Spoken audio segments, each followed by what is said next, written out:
नमस्कार। सांकेतिक भाषा के इस विशेष बुलेटिन में आप सभी का स्वागत है। आपके साथ मैं हूं शहला निगार। मेरे साथ है मेरी सहयोगी दीपाली, जो साइन लैंग्वेज में आप तक खबरों को पहुंचाएंगी। शुरुआत हेडलाइंस के साथ। लोकसभा में आज कानून मंत्री पेश करेंगे 129वां संविधान संशोधन विधेयक। बिल में एक देश एक चुनाव का है प्रस्ताव। बीजेपी ने अपने सांसदों के लिए जारी किया व्हिप।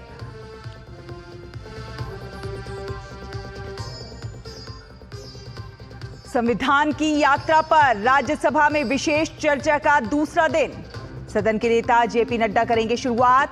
विपक्ष के कई सदस्य भी चर्चा में लेंगे भाग।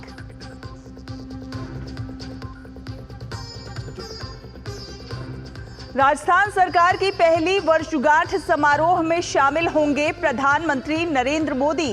जयपुर के दादिया में 46,400 करोड़ रुपए के विकास कार्यों का करेंगे शुभारंभ।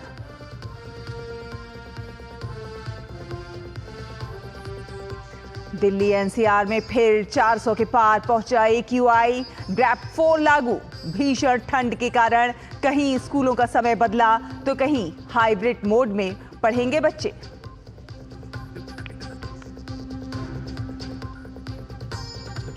और मुंबई में भारत वेस्टइंडीज महिला टीम के बीच दूसरा T20 मुकाबला आज। भारत की नजर जीत के साथ अजेय बढ़त हासिल करने पर।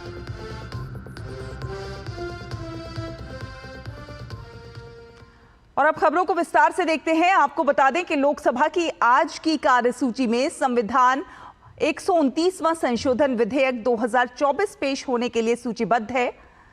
कानून मंत्री अर्जुन राम मेघवाल ये विधेयक सदन में पेश करेंगे। ये विधेयक लोकसभा और विधानसभा चुनाव एक साथ कराने का प्रस्ताव करता है। इस विधेयक के माध्यम से संभवतः साल 2034 के बाद एक साथ चुनाव कराने का प्रस्ताव है। इसके लिए एक अधिसूचना नियत तिथि निर्धारित करेगी। इसके लिए 2 सितंबर 2023 को भारत के पूर्व राष्ट्रपति रामनाथ कोविंद की अध्यक्षता में एक उच्च स्तरीय समिति गठित की गई थी।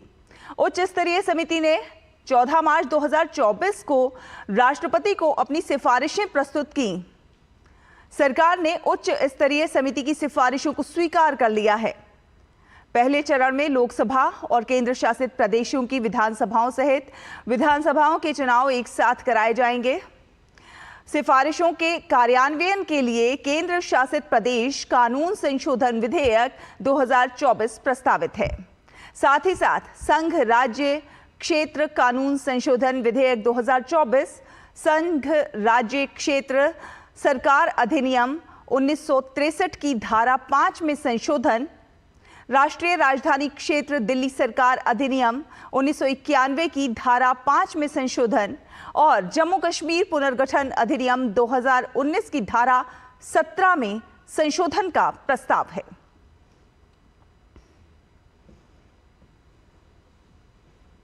और लोकसभा में आज वित्त मंत्री निर्मला सीतारमण विनियोग संख्या 3 विधेयक 2024 पारित किए जाने के लिए पेश करेंगे। और इसके साथ ही लोकसभा में साल 2024-25 के लिए अनुदानों की अनुपूरक मांगों के पहले बैच पर चर्चा को आगे बढ़ाया जाएगा और मतदान भी होगा।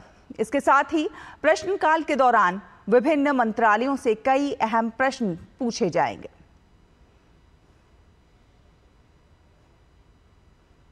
राज्यसभा में आज भारतीय संविधान की 75 वर्षों की गौरवशाली यात्रा पर शुरू हुई चर्चा को आगे बढ़ाया जाएगा। आज चर्चा को आगे बढ़ाने से पहले उच्च सदन में प्रसिद्ध तबला वादक उस्ताद जाकिर हुसैन को श्रद्धांजलि दी जाएगी। संविधान पर चर्चा की शुरुआत सदन के नेता जेपी नड्डा करेंगे। विपक्षी दलों के अन्य सदस्य भी चर्चा में शामिल होंगे। इसके अलावा संसद की अलग अलग स्थायी समितियों से जुड़े प्रतिवेदन और विवरण भी पेश किए जाएंगे। राष्ट्रपति द्रौपदी मुर्मू आज से 21 दिसंबर तक आंध्र प्रदेश और तेलंगाना के दौरे पर रहेंगी। अपनी यात्रा के दौरान राष्ट्रपति आज आंध्र प्रदेश के मंगलगिरी स्थित एम्स के दीक्षांत समारोह में शिरकत करेंगी। इसके अलावा वो 18 दिसंबर को निलयम बोलारम सिकंदराबाद में विभिन्न पहलों का उद्घाटन और शिलान्यास करेंगी। इसके साथ ही 20 दिसंबर को सिकंदराबाद के कॉलेज ऑफ डिफेंस मैनेजमेंट को प्रेसिडेंट कलर प्रदान करेंगी। उसी शाम राष्ट्रपति राज्य के गणमान्य व्यक्तियों, प्रमुख नागरिकों और शिक्षाविदों सहित अन्य लोगों के लिए निलयम में एक एट होम रिसेप्शन की मेजबानी करेंगी। प्रधानमंत्री नरेंद्र मोदी आज राजस्थान के दौरे पर रहेंगे। पीएम राजस्थान सरकार का 1 वर्ष पूरा होने के उपलक्ष्य में आयोजित 1 वर्ष परिणाम उत्कर्ष कार्यक्रम में भाग लेंगे। इस दौरान पीएम राजस्थान को कई विकास परियोजनाओं की सौगात देंगे। जयपुर में ऊर्जा, सड़क, रेलवे और जल से जुड़ी 46,300 करोड़ रुपए से अधिक की 24 परियोजनाओं का उद्घाटन और शिलान्यास करेंगे। पीएम 11,000 करोड़ रुपए से अधिक की 9 परियोजनाओं का उद्घाटन करेंगे, जिनमें केंद्र सरकार की 7 और राज्य सरकार की 2 परियोजनाएं शामिल हैं। इसके साथ ही 35,300 करोड़ रुपए से अधिक की 15 परियोजनाओं की आधारशिला रखेंगे, जिनमें केंद्र सरकार की 9 और राज्य सरकार की 6 परियोजनाएं हैं। इन परियोजनाओं से राज्य के विकास को गति मिलेगी। जिन परियोजनाओं का उद्घाटन किया जाएगा उनमें Navnera barrage, smart electricity transmission network और परिसंपत्ति प्रबंधन प्रणाली से जुड़ी परियोजनाएं शामिल हैं। इसके अलावा प्रधानमंत्री कई रेल परियोजनाओं का भी शुभारंभ करेंगे।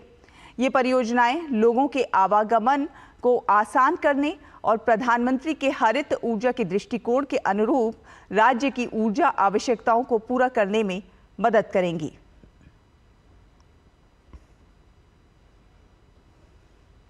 और बात करें दिल्ली एनसीआर की, तो दिल्ली एनसीआर की हवा एक बार फिर से जहरीली हो गई है। AQI 400 पार पहुंच गया है। आज सुबह करीब 5 बजे सबसे अधिक AQI जहांगीरपुरी और आनंद विहार में 464 दर्ज किया गया, तो वहीं नेहरू नगर में AQI 459, पंजाबी बाग में 450, विवेक विहार में 455, रोहिणी में 458 और बवाना में 462 AQI दर्ज किया गया, जिसकी वजह से राजधानी फिर से ग्रैप 4 के नियमों से चलेगी। कल ग्रैप पर वायु गुणवत्ता आयोग की एक उप समिति ने एक आपातकालीन बैठक बुलाकर इसकी घोषणा की। कल रात 9 बजे दिल्ली का औसत वायु गुणवत्ता सूचकांक 399 हो गया और रात 10 बजे 400 के पार चला गया।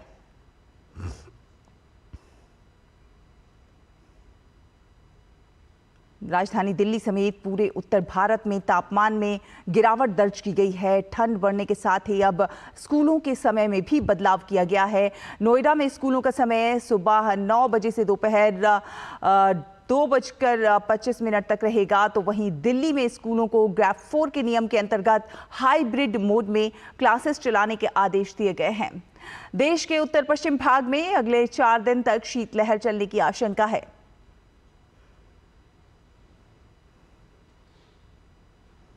और अंतर्राष्ट्रीय खबरों का रुख करें तो अमेरिका के विस्कॉन्सिन के एक स्कूल में हुई गोलीबारी में संदिग्ध हमलावर समेत 3 लोगों की मौत हो गई है। इस घटना में 6 अन्य लोग घायल हुए हैं, जिनमें से 2 की हालत गंभीर बताई जा रही है। पुलिस के अनुसार हमलावर स्कूल का ही छात्र था। गोलीबारी के बाद जब पुलिस वहां पहुंची तो संदिग्ध हमलावर की मौत हो चुकी थी। मेडिसिन पुलिस विभाग ने इंटरनेट मीडिया पर बताया है कि गोलीबारी की वारदात एबंडेंट लाइफ क्रिश्चियन स्कूल में हुई। और अमेरिका के नवनिर्वाचित राष्ट्रपति डोनाल्ड ट्रंप को हश मनी केस में अपने पद की वजह से कोई राहत नहीं मिलेगी, जिससे उनकी मई की सजा बरकरार रहेगी। स्थानीय मीडिया की रिपोर्ट के अनुसार न्यूयॉर्क के जज जुआन मर्चेंट ने फैसले में कहा है कि राष्ट्रपतियों को आधिकारिक कृत्यों के लिए व्यापक प्रतिरक्षा प्रदान करने वाला सुप्रीम कोर्ट का फैसला पूरी तरह से अनौपचारिक आचरण वाले मामले में लागू नहीं होगा। और अब बात खेलों की। भारत और वेस्टइंडीज की महिला टीम 3 मैचों की T20 सीरीज के दूसरे मुकाबले में आमने सामने होंगी। ये मैच नवी मुंबई के DY पाटिल स्टेडियम में खेला जाएगा। और टेबल टेनिस टीम एशिया ने वार्नर कप के खिताब पर कब्जा जमा लिया है। भारत की टेबल टेनिस खिलाड़ी मनिका बत्रा सहित एशिया के दिग्गज खिलाड़ियों से सजी टीम एशिया ने टीम वर्ल्ड को 14-0 के बड़े अंतर से हराने में सफलता हासिल की।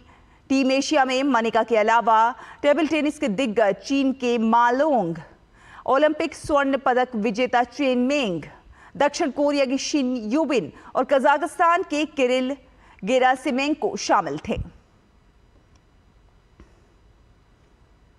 तो इसी के साथ सांकेतिक भाषा के इस विशेष बुलेटिन में फिलहाल इतना ही। मुझे, दीपाली को और हमारी पूरी टीम को दीजिए अनुमति। नमस्कार।